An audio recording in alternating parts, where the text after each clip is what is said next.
प्रकाश का अपवर्तन, परावर्तन तो पढ़ चुके हो। प्रकाश का अपवर्तन क्या होता है? अपवर्तन, सबसे पहले तुमको जो है माध्यम के बारे में जानकारी होनी चाहिए। माध्यम पता है? बताओ। माध्यम नहीं जानते हो? माध्यम का मतलब होता है तुम अभी घर से चलकर आए हो तो किससे आए हो? साइकिल एक माध्यम तो है। साइकिल क्या है? माध्यम है। तो अपवर्तन भी यहाँ पर एक माध्यम के तरीके से ही समझेंगे कि जब एक प्रकाश किरण किसी एक पारदर्शी माध्यम से, एक पारदर्शी का मतलब क्या है कि जिसमें जो है प्रकाश किरण आर पार निकल जाए, किसी दूसरे पारदर्शी माध्यम में प्रवेश करती है।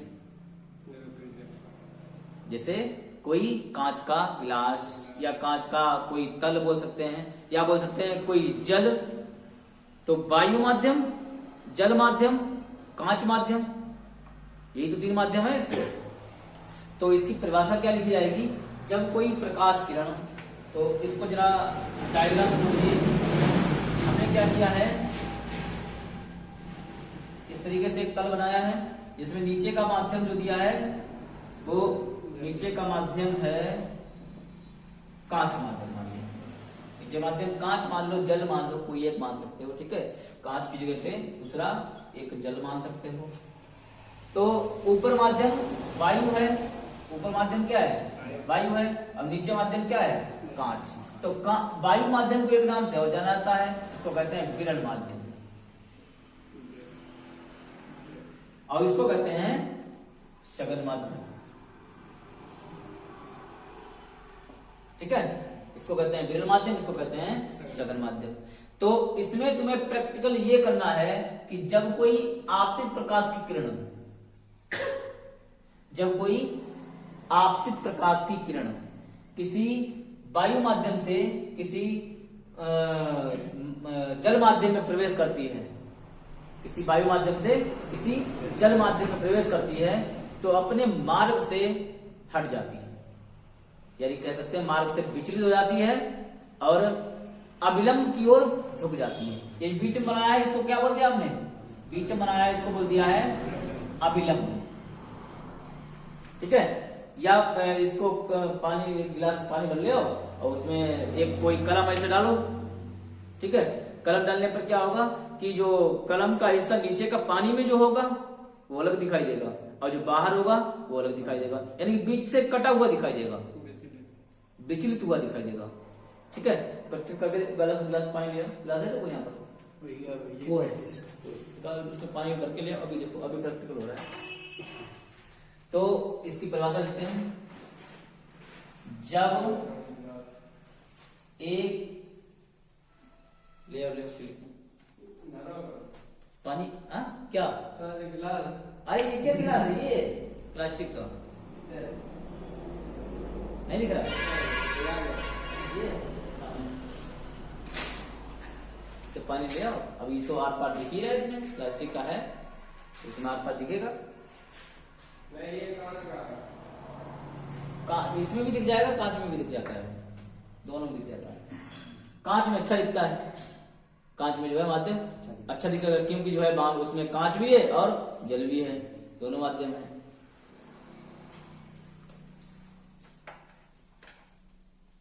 देखो ये जल है, कोई कलम लो, कलम लाओ, कोई कलम ले लो, साफ साफ दिखाई देगा कि इसमें जो है रहा, देखो ऊपर वाला हिस्सा देखो और नीचे वाला हिस्सा देखो, दिख रहा है? नहीं दिख रहा है? देखो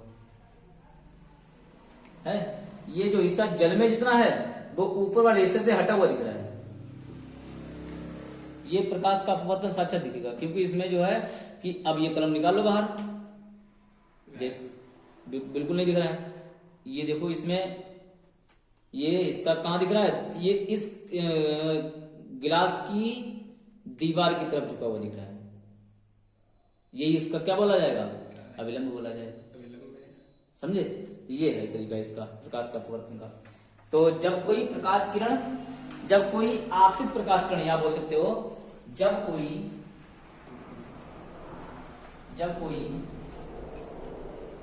आपतित प्रकाश किरण किसी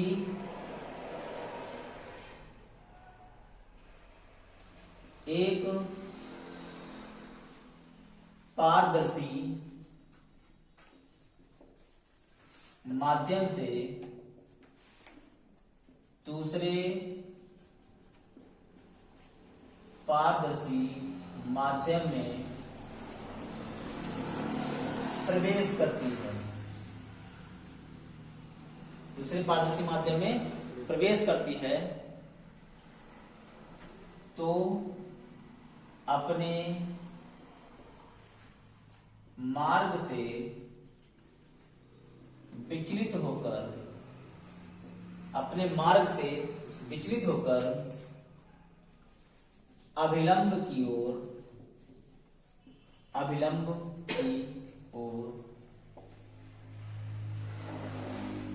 झुक जाती है। अभिलंब की ओर झुक जाती है। इस घटना को या इस परिघटना को बोल सकते हो या घटना बोल सकते हो। इस घटना को प्रकाश का अपवर्तन कहते हैं। इस घटना को प्रकाश का अपवर्तन कहते हैं। जैसे हमने एक प्रकाश किरण इस तरीके से डाली, इस तरीके से प्रकाश किरण डाली अभिलंब के जस्ट बिंदु पर, अभिलंब और तल के बिंदु पर डाली प्रकाश किरण।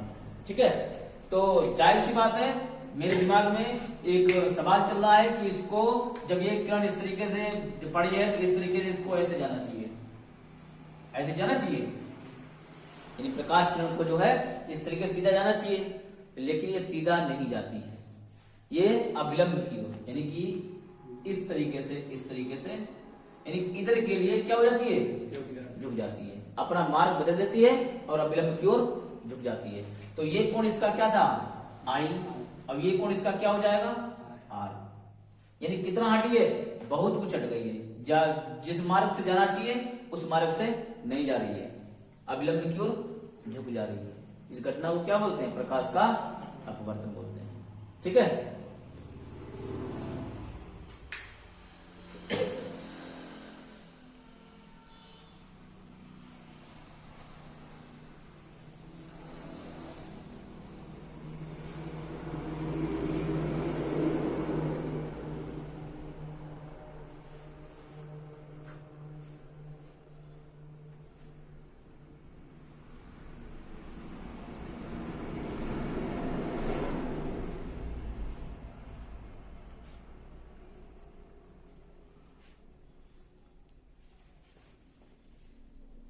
हो गया। तो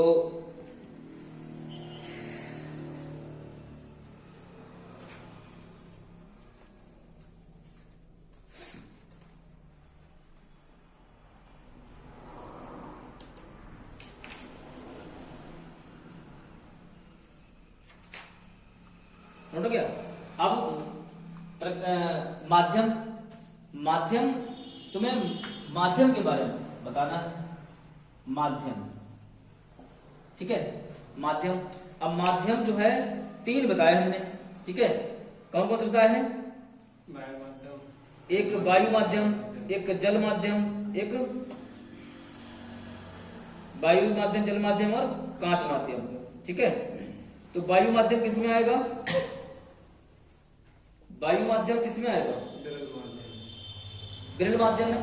ठीक है, वायु माध्यम किसमें आएगा, विरल माध्यम में, और कांच माध्यम किसमें आएगा, शलन माध्यम में, और जो द्रव माध्यम आएगा वो भी किसमें आएगा, सघन माध्यम में जाएगा। ठीक है, तो ये माध्यम हो गए। माध्यम 2 प्रकार के होते हैं, एक विरल माध्यम, एक सघन माध्यम। इसकी परिभाषा नोट करवाएं क्या, बोलो, नोट कर लो फिर लिखो। तो पहले माध्यम की जो परिभाषा है वो लिखो। जिन पदार्थों में से जिन पदार्थों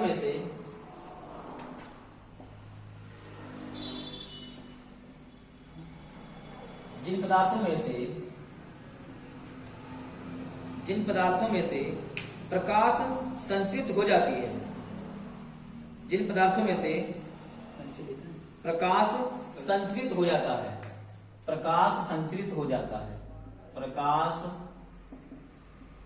संचरित हो जाता है, जिन पदार्थों में से प्रकाश संचरित हो जाता है उन्हें माध्यम कहते हैं, उन्हें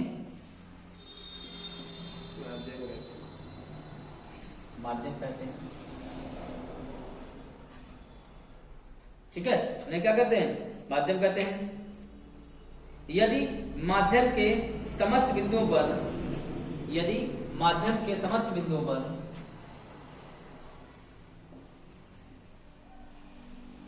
माध्यम के समस्त बिंदुओं पर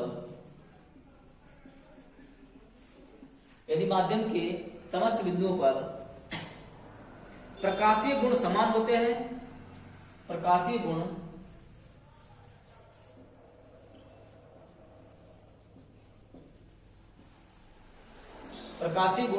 समान होते हैं तो उस माध्यम को समांगी माध्यम कहते हैं। प्रकाशीय गुण समान होते हैं तो उस माध्यम को समांगी माध्यम कहते हैं।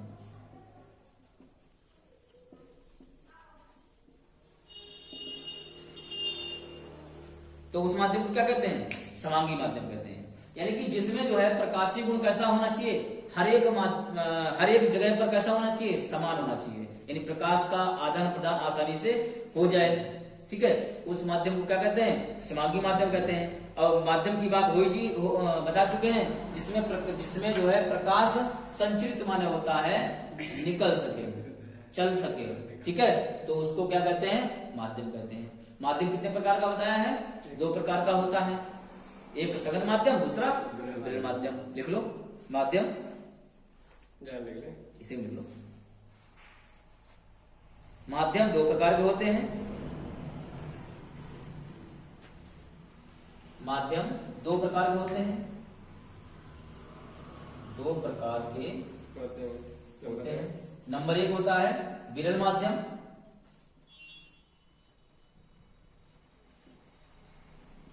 नंबर 2 होता है सघन माध्यम।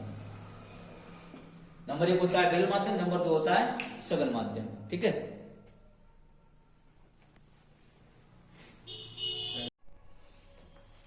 तो इसके बाद में डालो हेडिंग, अपवर्तन के नियम। अपवर्तन के नियम, जो प्रकाश का अपवर्तन पढ़ रहे हो, इस अपवर्तन के नियम।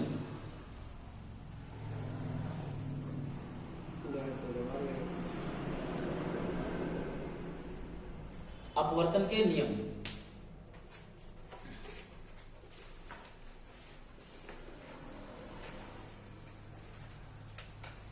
वही है।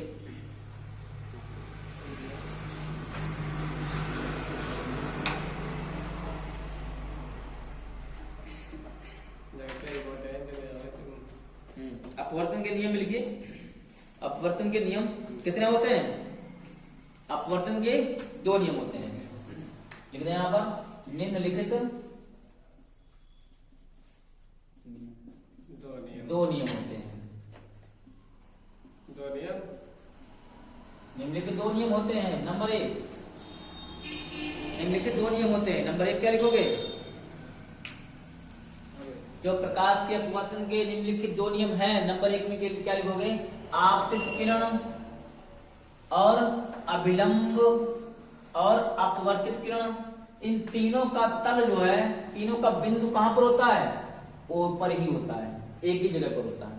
क्योंकि यहां से किरण डाली तो यहीं से क्या है? यहीं से अपवर्तन हुआ है और यहीं पर इसका क्या है? अभिलंब है। ठीक है, तो पहला नियम क्या लिखा जाएगा? आपतित किरण, आपतित किरण कामा अभिलंब, और दूसरा हो जाएगा, तीसरा हो जाएगा 3 नियम हो गए। अपवर्तित किरण। नहीं, नियम 2 ही होते हैं। अपवर्तित, बिंदु 3 है ना, अपवर्तित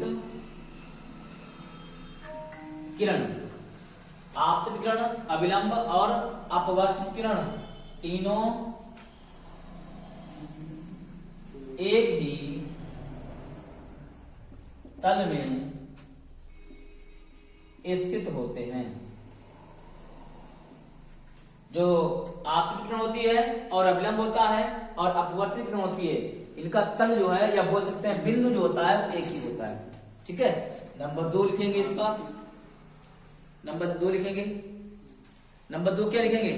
देखो, आपतित किरण का आपतन कोण होता है आई और अपवर्तित किरण का अपवर्तन कोण होता है आर। ठीक है, दूसरा नियम क्या हो जाएगा? आपतन कोण की ज्या, आपतन कोण की ज्या, और ज्या को अंग्रेजी में क्या बोलते हैं? साइन। ज्या को अंग्रेजी में साइन बोला जाता है। आपतन कोण की ज्या तथा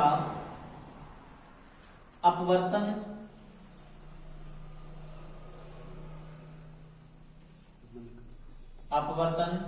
कोण की ज्या का अनुपात एक नियतांक होता है।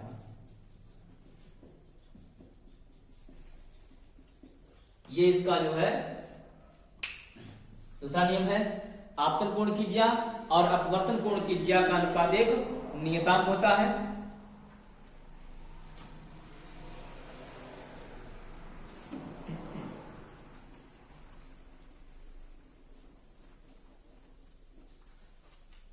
तो दूसरे नियम का कुछ भाग यहां पर ऊपर देखिए, ये नीचे ये सब अलग है, ऊपर देखिए यहां पर दूसरे नियम का थोड़ा सा भाग है।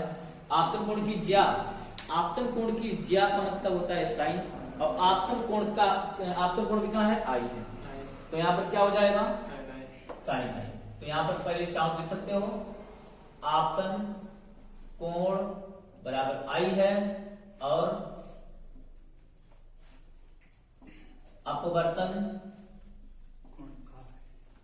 अपवर्तन कोण है आर। ठीक है, तो आप इस परिभाषा से चलना है हमको। आपतन कोण की ज्या, आपतन कोण की ज्या पहले लिखो, ज्या कहते हैं साइन और आपतन कोण है आई। तो साइन आई कह रहा है कि अनुपात, यहां पर एक शब्द आया है अनुपात, और अनुपात का मतलब होता है बटे, और चाहे तो यहां पर अनुपात लगा सकते हो। अनुपात साइन आर बराबर कह रहा है कि एक नियतांक होता है, और नियतांक यहां पर क्या आएगा? यन, और यन को कहते हैं, एन का मतलब होता है अपवर्तनांक, अपवर्तनांक। अभी इसको भी पढ़ाएंगे, इस शब्द की बात आई है तो ये भी पढ़ लेना। ठीक है, तो इसको हम क्या करेंगे? इसको जो है बटे में लिख सकते हैं, इसको बटे में लिख सकते हैं। साइन आई बटे साइन आर बराबर क्या हो जाएगा? यन, या इसको बोल सकते हो साइन आई बटे साइन आर बराबर, इसको कहते हैं ए, इसको कहते हैं ये जल माध्यम मानो तो इसको क्या कहते हैं? जी, या मतलब डब्लू। ठीक है, जल मानोगे तो वाटर रहेगा और कांच मानोगे तो जी रहेगा। तो इसको बोल सकते हैं साइन आई बटे साइन आर बराबर बोल सकते हैं ए एन जी, और ए एन जी ना बोलो तो इसको या करके ऐसे ही बोल सकते हो साइन आई बटे साइन आर, तो इसको माध्यम बोला जाता है फर्स्ट, इसको बोला जाता है सेकेंड, तो हो जाएगा 1n2, ऐसे ही बोल सकते हो। बात समझे? यानी कि पहले माध्यम के सापेक्ष दूसरे माध्यम का अपवर्तनांक बराबर साइन आई बटे साइन आर। इस नियम को ही क्या कहते हैं? इस नियम को ही स्नेल का नियम कहते हैं। स्नेल का नियम भी कहते हैं। समझ गए? यही जो नियम होता है, जो अपवर्तन का दूसरा नियम है, इस दूसरे नियम को ही क्या बोलते हैं? स्नेल का नियम। ठीक है, तो हाँ, जब कोई प्रकाश किरण वायु या निर्वात से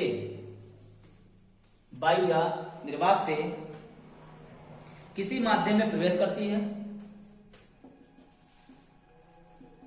किसी माध्यम में प्रवेश करती है, वायु या निर्वात से किसी माध्यम में प्रवेश करती है, तो वायु या निर्वात के सापेक्ष, तो वायु या निर्वात के सापेक्ष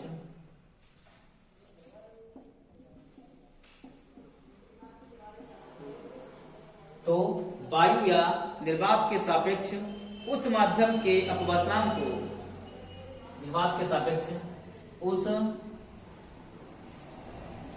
माध्यम के अपवर्तनांक को, उस माध्यम के अपवर्तनांक को निरपेक्ष अपवर्तनांक कहते हैं। निरपेक्ष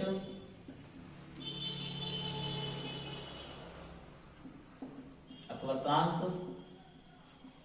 कहते हैं। उस माध्यम के अपवर्तनांक को निरपेक्ष अपवर्तनांक कहते हैं। इसे म्यू से प्रदर्शित करते हैं। यहां पर म्यू शब्द लिख सकते हो या एन भी लिख सकते हो, ठीक है।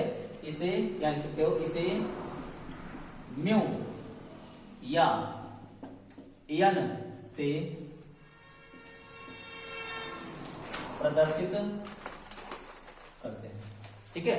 यहां पर म्यू शब्द भी लिख सकते हो और एन शब्द भी लिख सकते हो। तो वहां पर जो है इसका सूत्र आता है, सूत्र इसमें लिखा क्या है, स्नेल का नियम ही तो लिखा है। देखो पहले, जब कोई प्रकाश किरण वायु या निर्वात से किसी माध्यम में प्रवेश करती है, स्नेल का नियम नहीं दिख रहा है, देखो पहले। प्रकाश के अपवर्तन का दूसरा नियम तो लिखा है, वही है, तो यही स्नेल का नियम बोला जाएगा। तो क्या लिख सकते हो, तो सूत्र इसका क्या आ जाएगा, वही आ जाएगा, n बराबर साइन आई बटे साइन आर। ये तो नियम होता है स्नेल का। तो n बराबर साइन आई बटे साइन आर, या इसको लिख सकते हो परिभाषा के अनुसार वायु ए और किसी माध्यम में कह रहा है, माध्यम में जाने के लिए तो माध्यम ग्रास ले लेते हैं, ए एन जी बराबर साइन आई बटे साइन आर। ये भी प्रयोग कर सकते हो, इसका भी प्रयोग कर सकते हो,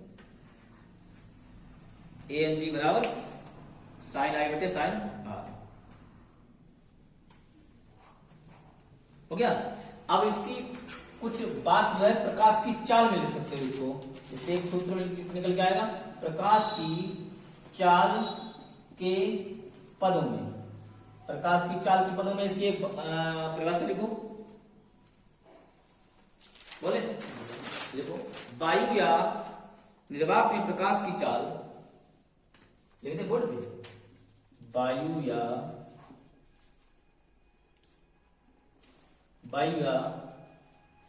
क्या लिखा जाएगा, वायु या निर्वात में प्रकाश की चाल, वायु या निर्वात में प्रकाश की चाल और माध्यम में प्रकाश की चाल के, और माध्यम में प्रकाश की चाल के,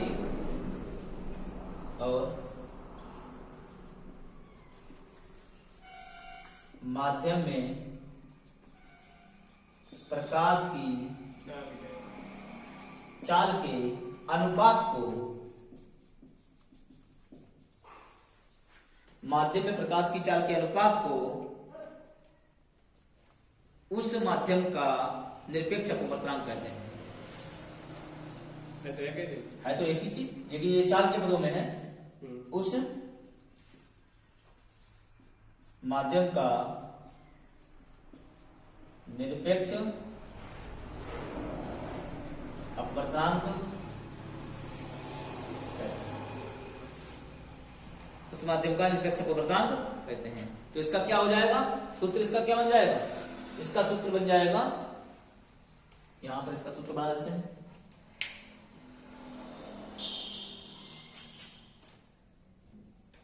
ये नोट हो गया इसका,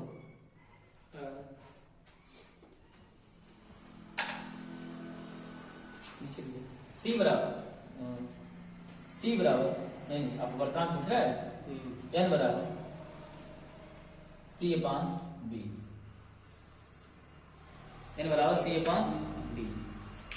तो वही इसमें कही भी रहा है, देखो ये जो लिखा हुआ यही कह रहा है, वायु या निर्वात में प्रकाश की चाल, तो प्रकाश की चाल को क्या कहते हैं, सी, और माध्यम में प्रकाश की चाल, माध्यम यहाँ पर क्या है, कोई भी माध्यम मान लेते हैं, ठीक है। माध्यम में प्रकाश की चाल को बी से दर्शाते हैं, ठीक है। के अनुपात को क्या लिखा हुआ है, बटे में लिखा हुआ है, निरपेक्ष अपवर्तनांक, कहते हैं, निरपेक्ष अपवर्तनांक को n से दर्शाते हैं। तो n बराबर हो जाएगा C/V। तो C को हमने तुम्हें बता ही दिया है, C होता है प्रकाश की, निर्वात में प्रकाश की चाल। C को कहते हैं निर्वात में प्रकाश की चाल, और इसका मान तो तुमको पता ही होगा, C बराबर 3 × 10⁸ मीटर प्रति सेकंड। ठीक है, ये इसकी चाल होती है, ये नोट हो क्या होगा। हाँ, निरपेक्ष के बाद में सापेक्ष अपवर्तनांक।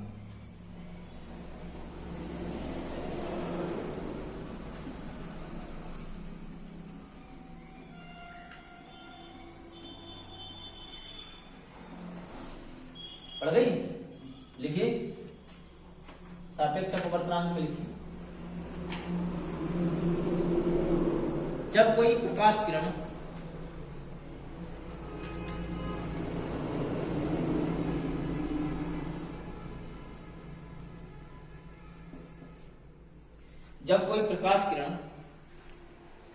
एक माध्यम से दूसरे माध्यम में जाती है या प्रवेश करती है, जब कोई प्रकाश किरण एक माध्यम से दूसरे माध्यम में प्रवेश करती है, जब कोई प्रकाश किरण एक माध्यम से दूसरे माध्यम में प्रवेश करती है, तो पहले माध्यम के सापेक्ष, तो पहले माध्यम के सापेक्ष, तो पहले माध्यम के सापेक्ष दूसरे माध्यम के अपवर्तनांक को, पहले माध्यम के सापेक्ष दूसरे माध्यम के अपवर्तनांक को सापेक्ष अपवर्तनांक कहते हैं। सापेक्ष अपवर्तनांक कहते हैं। इसे 1n2 से प्रदर्शित करते हैं। तो इसको जगह पे चाहे म्यू लिख सकते हो, चाहे n लिख सकते हो, तो उसे जो है 1n2 से प्रदर्शित करते हैं। तो क्या इसका हो जाएगा, 1n2 बराबर हो जाएगा पहले माध्यम के सापेक्ष दूसरे माध्यम का अपवर्तनांक। 1n2 बराबर सूत्र निकल के आता है n2/n1। 1n2 बराबर हो जाता है n2/n1।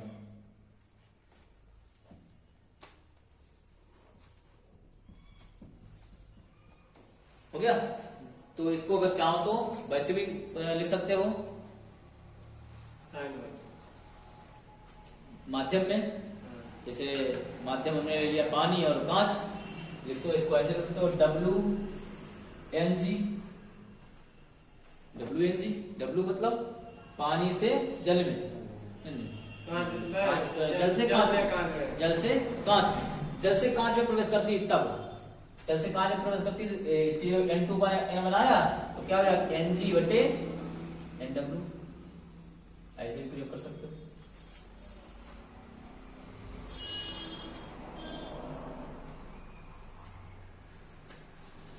हो गया?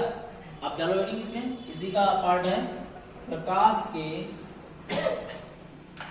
वेग के पदों में।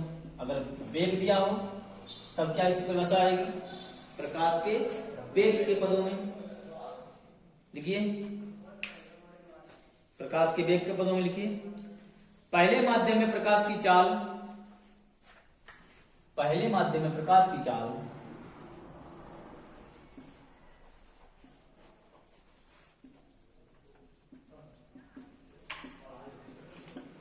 पहले माध्यम में प्रकाश की चाल और दूसरे माध्यम में प्रकाश की चाल के और दूसरे माध्यम में प्रकाश की चाल के अनुपात को, दूसरे माध्यम में प्रकाश की चाल के अनुपात को पहले माध्यम के सापेक्ष, अनुपात को पहले माध्यम के सापेक्ष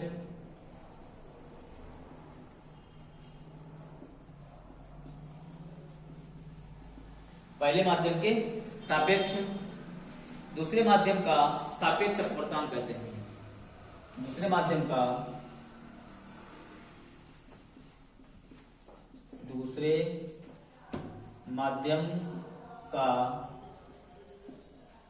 सापेक्ष अपवर्तनांक कहते हैं। थोड़ा जोर लिख दिया हमने, ठीक है। पहले माध्यम के सापेक्ष दूसरे माध्यम का सापेक्ष अपवर्तनांक कहते हैं। तो इसका क्या हो जाएगा, 1n2 बराबर 1n2 बराबर v1 अपान v2। पहले का वेग v1 है और दूसरे का वेग v2 है, तो ये क्या हो जाएगा 1n2 बराबर v1 अपान v2। ठीक है, ये तुम्हारे दोनों अपवर्तनांक खत्म हो गए।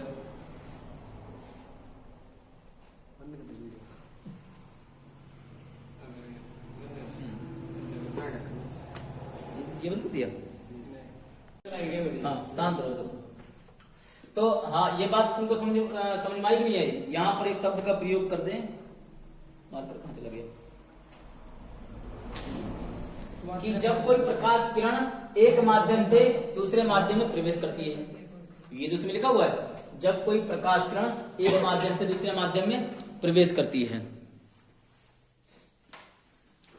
तो माध्यम फर्स्ट हमारा कौन सा है, विरल। सेकंड कौन सा है, सेकंड कांच, मान लो सघन कांच एक ही होता है, ठीक है।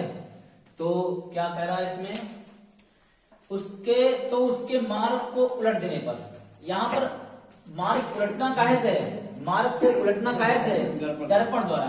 मार्ग को दर्पण द्वारा, यहाँ पे लिख सकते हो, दर्पण द्वारा उलट देने पर वह जिस मार्ग से प्रवेश करती है, यानी कि वह जिस मार्ग से प्रवेश करती है उसी मार्ग से वापस लौट जाती है। दर्पण द्वारा टकराई और उसी मार्ग से वापस लौट जाती है। इस क्रिया को क्या कहते हैं, इस घटना को प्रकाश की उत्क्रमणीयता का सिद्धांत कहते हैं। ठीक है, तो आगे इसमें यही इसकी प्रोसेस चलेगी कि पहले क्या करेंगे, जब वायु से इसमें जा रही है, फिर इससे इसमें जा रही है, दोनों कंडीशन लगा के एक फार्मूला इसका निकल के आएगा। जब प्रकाश किरण वायु से कांच में प्रवेश करती है, इसकी पहली कंडीशन क्या रहेगी, यहां पे लिख सकते हो कंडीशन नंबर फर्स्ट, क्या लिखोगे, जब प्रकाश किरण वायु से किस में जाती है, कांच में जाती है, वायु से कांच में प्रवेश करती है, कांच में प्रवेश करती है, तब क्या होता है, तब स्नेल के नियम से, किसका नियम लगेगा, स्नेल के नियम से। स्नेल का नियम बताओ क्या होता है, साइन आई बटे साइन आर बराबर क्या होता है, ये होता है। ठीक है, तो क्या लिखेंगे यहाँ पर, या इसको ऐसे लिख सकते हो, साइन आई बटे साइन आर, या एन पहले लिख सकते हो और साइन आई बटे साइन आर बाद में। ठीक है, अब इसमें एक शब्द का जो प्रयोग हुआ है, वायु से कांच में, किसकी बात हुई है, वायु से कांच में। तो वायु को क्या कहते हैं, ए, और कांच को क्या कहते हैं, जी। तो ए एन जी बराबर क्या हो जाएगा, साइन आई बटे साइन आर, क्योंकि जब वायु से कांच में प्रवेश कर रही है तो आपतन कोण क्या है, आई है, और अपवर्तन कोण क्या है, आर है। यही तो है कंडीशन फर्स्ट में, क्या है कि जब वायु से कांच में प्रवेश कर रही है तो इसका आपतन कोण क्या है, आई है, और अपवर्तन कोण क्या है, आर है, क्योंकि सीधा सीधा मामला है, ये तो है। दूसरी कंडीशन इसकी क्या है, दूसरी कंडीशन है कि दर्पण से टकराने के बाद जब ये टकराती है तो उसी माध्यम से वापस लौटना शुरू कर देती है। तो लौटना शुरू कर देती है तो इस बार में कंडीशन इसकी चेंज हो जाएगी। आपतन कोण हो जाएगा आर और अपवर्तन कोण हो जाएगा आई। ठीक है, तो यहां पर ये भी लिखते हैं। ये नोट हो गया हुआ है ये वाला। ठीक है,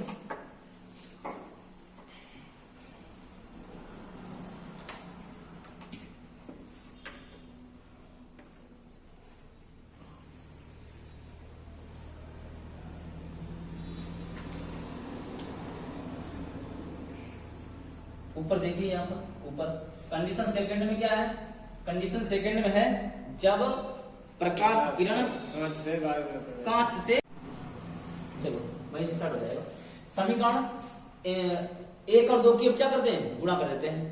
1 और 2 की गुणा कर देते हैं। तो गुणा कैसे होगी?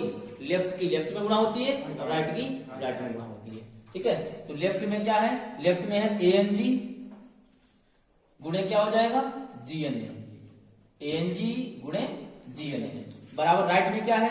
साइन I बटे साइन R गुणे दूसरा क्या है? साइन R बटे साइन I। यही तो है। क्या कहते हैं? नीचे वाला नोट हो गया ये?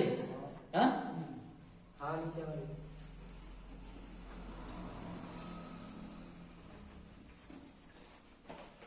क्या करते हैं? R से R कैंसिल हो जाएगा, I से I, यानी साइन I से साइन I कैंसिल और साइन R से साइन R कैंसिल। बचा है ANG गुणे GNA बराबर क्या बचा है? 1 बचा है। ठीक है, ANG का मान निकालेंगे तो GNA कहां चला आएगा? नीचे। तो ANG बराबर हो जाएगा 1 बटे GNA, उत्क्रमणीयता का सिद्धांत। ठीक है, यही क्या है? उत्क्रमणीयता का सिद्धांत है। नोट कर लो इसे।